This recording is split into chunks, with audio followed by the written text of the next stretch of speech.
Lovebird এমন একটা পাখি যে পাখিগুলোকে ডিএনএ করা ছাড়া মেল ফিমেল আইডেন্টিফাই করা খুবই কঠিন হয়ে দাঁড়ায়।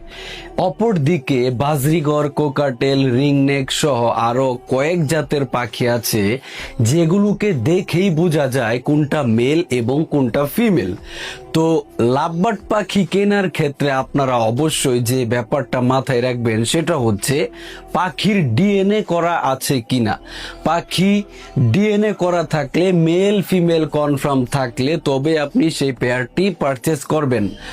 আর অনেক মানুষ আছে যারা অসাধু ব্যবসায়ী, তারা আপনাকে বলতে পারে যে চোখের দৃষ্টি তাদের নাকি ডিএনএ। কথাটা হাস্যকর মনে হলেও সেম কাজটাই আমার সাথে এক ভাই করেছিলেন।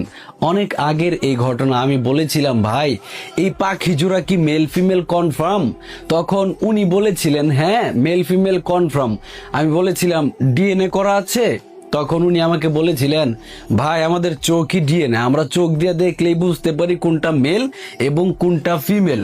তারপর তার কথার উপর ভিত্তি করে বিশ্বাস করে আমি সেই পেয়ারটা বাসায় নিয়ে আসি এবং দেখা যায় যে দুইটাই ফিমেল হয়ে যায়। তারা দুইজনে মিলে 14টা ডিম দেয়। তারপর আমি তার কাছে নিয়ে গিয়ে বলি যে ভাই এই কাহিনী কেমনি কি হইলো?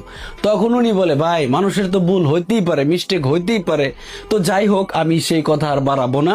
তো এই ধরনের ঝামেলায় যদি পড়তে না চান তাহলে আমি বলবো অবশ্যই ডিএনএ করা লাভবার্ড পাখি কিনবেন।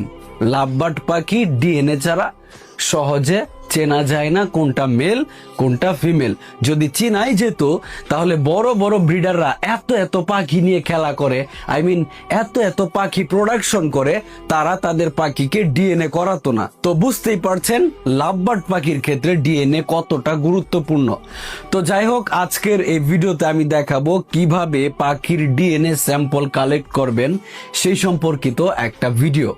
ডিএনএ স্যাম্পল কালেক্ট করার জন্য আমরা প্রথমে একটা পাখি নিয়ে নিব এবং পাখিটার ডানা থেকে প্রথমে ফেদার কালেকশন করব। তো ডানার শেষের দিকে দেখবেন যে ছোট ছোট ফেদার আছে, সেখান থেকে একটা ফেদার তুলে নিব।